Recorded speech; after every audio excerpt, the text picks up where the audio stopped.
Good evening. I'm here for a sit and talk, not because of the rain so much, because I did go out and walk in that for a little bit, but because Holly had an accident at the farm, and so we spent the rest of the day in the emergency room. No worry, although she broke her wrist. A gate gave way into one of the paddocks, and when skin hits metal, things happen. So she's got a bump on, and she looks like she was in a fist fight, and her right wrist is in a sling right now, and we'll have to see if she has to have any surgery. So that's the excitement for today. But I have a couple of comments to make about what's going on. Do you remember George Bush Sr. saying that he wanted a kinder, gentler America? Now, he said that in part because he made fun of those who thought he should have a vision for the future. He called it the vision thing. And it seems to me that from his time to the present, and perhaps before him, with Reagan and some others, there wasn't a kindness at all in America. And when I say at all, I guess that's an exaggeration, and it reflects my anger at those who preach Christianity and lift not a finger to lighten the load of those who are less privileged. So let's talk about the homeless. There's a report that says the homelessness spiked to 18%, and the reports are about a year old. And these are the highest on record, and they come from HUD. And so the records are from January 23rd to January 24th. Now, I've seen with myself, and perhaps you have too, in the cities or even in rural areas, there are people living in tents or living wrapped in cardboard and struggling to be warm. And public offices are not open to keep them warm at night in the worst times where we have this kind of thing. And so we have people across America in shelters, in tents, in cars, and that's just them being homeless. That's not talking about medical, that's not talking about food they eat. It's none of those things. So I have seen local police remove these tents. I don't go into DC so much, and perhaps that's why it seems dramatic to me. Of the routes that I take, I see tents one time and then not another. There was a fellow, Mitch Snyder, who had a shelter on the Hill, and I talked to him about how depressing and sad it must be and what he hoped and what would happen. And I had a client at one point who was going to go on a trip and was concerned that if he went on this trip and something happened to him, he would like someone to have some benefit from what he had obtained in his life. And he said, could I arrange that with Mitch Snyder? And I talked to Mitch Snyder, and he and I did agree to it. And then he said, but the real test, John, if you say you're a Christian, is to give it all away. Now, to those in a capitalistic society, that's inconceivable. But to give nothing at all, to walk over the homeless, to take away their shelters, their tents, and so forth, so things look okay. So this is the problem in America. And there's a recent story as well about how these people are being abused, beaten and so forth, false arrests and complaints like that. The America that we're living is inclined to hurt. And Holly and I, while waiting to be met at the emergency department, we considered, there are these out there who say, oh, just sit down with these people and get along with them. How do you get along with a person who doesn't care for anybody else? And probably you, when you're there. And they only talk to you because they perceive you're from the same social strata, or you're a person that's, is worth knowing. So this is America. It's not a good look. And it can't be lost on the people around the world who know real poverty. And you might think that they become immune to feeling, but that's not the case. I think if you're awake, some might say woke, and you see another person in pain, you want to help them. If you're the kind of person who sees a squirrel running across the road and stops or slows down, doesn't want to hit it, you're already that kind of person who would treat another human or another animal and contribute time to them, what you could give, when you could give it, or turn to your family and say to yourself, this is what I can do for my family. Now, the other thing that has got me upset is how I think people who are critical are missing the point. So, for example, there's one set of Republicans who think really brilliant tech students, scientists, engineers should stand at the edge of our waters and not be admitted based on their talents. And we talk about competition. We can compete with anybody in the world, but we don't want to have the most talented people in the world come here, stay here, work here, and contribute to the commonwealth, if you will. Then we have the Democrats, and I can't say what proportion believe this. I'm a Democrat. I don't believe it, but I don't think people understand this issue. It's sort of like they didn't do well in algebra and they don't want to embrace what the hell it means to have a scientist make a decision based on data and facts and experimentation. So, for example, in 2023, to give you some idea of what America's doing, 44% of science, technology, engineering, and math graduate degrees were awarded in the United States, and they went to foreign students. People from abroad were getting these. Now, in a non-statistical sample a long time ago when I was in engineering school, it was like a small UN, United Nations. We had people from everywhere. Yeah, from America, but we also had them from other places. And the largest number, I think, of those who come here under visas are computer science and electrical engineering. So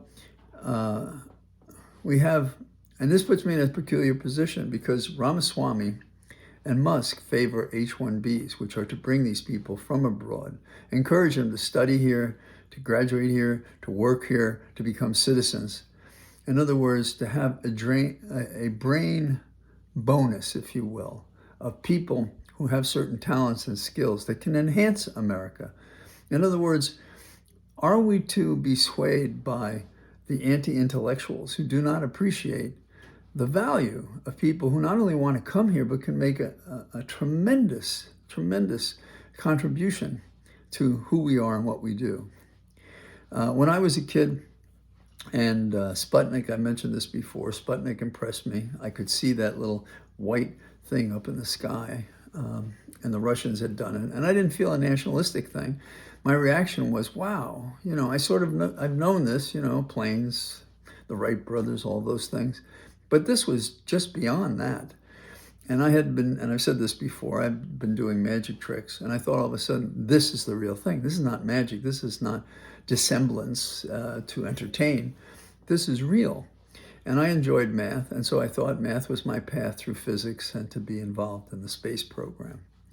Now, in those days, people who studied math and science were treated a little differently. And some could say today, oh, they shouldn't be, there was the National Defense Education Act, which I believe was started by Eisenhower, exactly to build this. So there was a Republican at the beginning of my young formative life who was sensitive enough that we had to do well at science.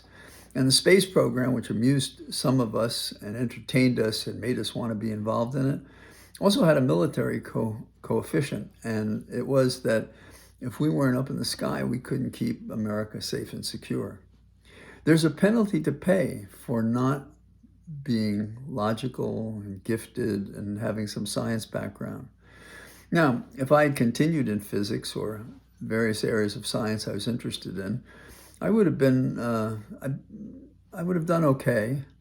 But I think my talents were more suited to the path that I ended up taking. And what I did know and care about science puts me in a position, for the most part, to have some idea what I can say about it. And on this particular program, H-1Bs, I worked on that when I was on the Hill with Zoe Lofgren. And so I came there prepared for it, and she would see what she could do to get legitimate H-1Bs because her constituents were among these high-flying, talented individuals who could make a difference.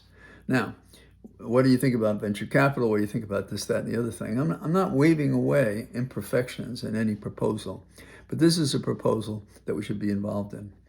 And it puts me in a strange place because I understand, I believe today or yesterday, Trump has sided with Ramaswamy and Musk that H-1Bs are superior. Now, since the high-tech contingent toward the West brought Trump to the dance, it does not surprise me that he appears to support that H-1B. Now, they talk about even a clock is right twice a day. And the fact that Trump has this right on the advice of his alter ego, Musk, or Ramaswamy, is surprising to me. But nevertheless, I agree on this point. I think this is really important. Those who are against it, Musk has very strong words for, but I would call them fools. He says that. They state a belief, we want no one coming here. And I guess what they're saying is we don't want them, their brilliance improving our bloodlines. It's a crass thing to say, but it's very hard to be charitable to those who oppose logic, facts, science, reason, and so forth. Now, having suggested that maybe Trump has got this right, on the same day or within days of this, he's confused himself with old Hickory, and he is the old huckster, and he says he wants to take over in one form or other, hinting at it, saying it expressly, Panama, Greenland, and Canada. Would I say Canada? Panama, Greenland, and Canada. Now, none of those countries are going to do that. He's also mumbled them out, Mexico. And I guess it's how he fills the daily news page. And one may ask, has he chosen such terrible initial nominees to wear everyone down so that they would accept a more traditional conservative nominee instead? But we can't ignore the fact that Trump wants to destroy our government and set up, if you can believe him, his dictatorship. So I thought it was worthwhile to spend a little time in these issues. We don't give a damn about those who live in the street. In fact, they're offensive to our eyes. And rather than do anything to help them, we're just going to let them spend out their final days in misery. And if they survive, they survive. And if they don't, they don't. That's not my view, but I think that is the view of many Republicans and many people who think, it makes people uncomfortable in our business neighborhood. We can't have that going on. And then H-1Bs is an issue that's important, and it's not a simple one. And for those who want to know more, to dig down, you may be aware the Congressional Research Service, CRS, I think it's crs.org, they have memos on almost anything you can imagine. When I worked on the Hill, when I was a Hill rat, one of the sources of consideration to make a recommendation to members or the committee or whatever when you were involved was to see what CRS was saying, because they spent a lot of time going and studying these issues and coming up with recommendations, both pros and cons. And so you were contentful to give an opinion about those things. And I did look up what they said about H-1Bs in the last several days because of this ongoing debate. And what they had to say is spot on. I mean, if you read it and you disagree with it, you know why you disagree with it. You don't disagree with it because we don't want aliens, we don't want migrants coming to America. You disagree with it on the merits. You think you think it's not the way to go forward. And there's nothing against us promoting, as was my young experience, scholarships and grants and stuff for those people who are interested in that, and not necessarily to diminish H-1Bs. I mean, if there was an outstanding H-1B that we know about, and I don't know if this was the way they described it at that time. We have no less than Albert Einstein came here, and there was some resistance, and he had champions that wanted him here, and I think he contributed tremendously to America and what his gifts were. Now, Musk was also an H-1B. Is that good or bad? Well, if you disagree with his politics, as I do, it seems, most of the time, except this issue, then, that's a legitimate reason not to deal with him. But if he gets it right about an issue, you don't have to endorse him necessarily. You can endorse the point of view. So I think those who are able and interested and want to and curious should get more education, and we should help them get it, and we should especially be concerned about the sciences, not to the exclusion of other things. But and maybe we can have Renaissance men and women, but it's something to think about. So I now must take care of my bride, Holly, who is, as you might expect, fine, as fine as you can be when you have to wait now upon your wrist to heal. And she'll probably have to have a small operation. We looked at the x-rays and they tried to set it in such a fashion that it might be okay, but it's doubtful. I don't know if you've ever been through it, but they grab the hand and rub it, and it's not as dramatic as you see on TV. And how does it happen? I asked them how frequently people come in, and the answer is fairly often. And what happens is when people are falling, they put their hands out, and when they hit, nothing is there to absorb what's happening except their wrists. And so they may break one or the other, and you might bump your eye on the bargain, as did happen with Holly. So if she wants me to post a picture, I will, but otherwise you're just going to have to imagine it. So thanks for joining me. I'm glad I could be with you, and I look forward, if I can, to walking on the road tomorrow, rain or shine, and talking to you about what else is going on in the world. All the best. Bye-bye.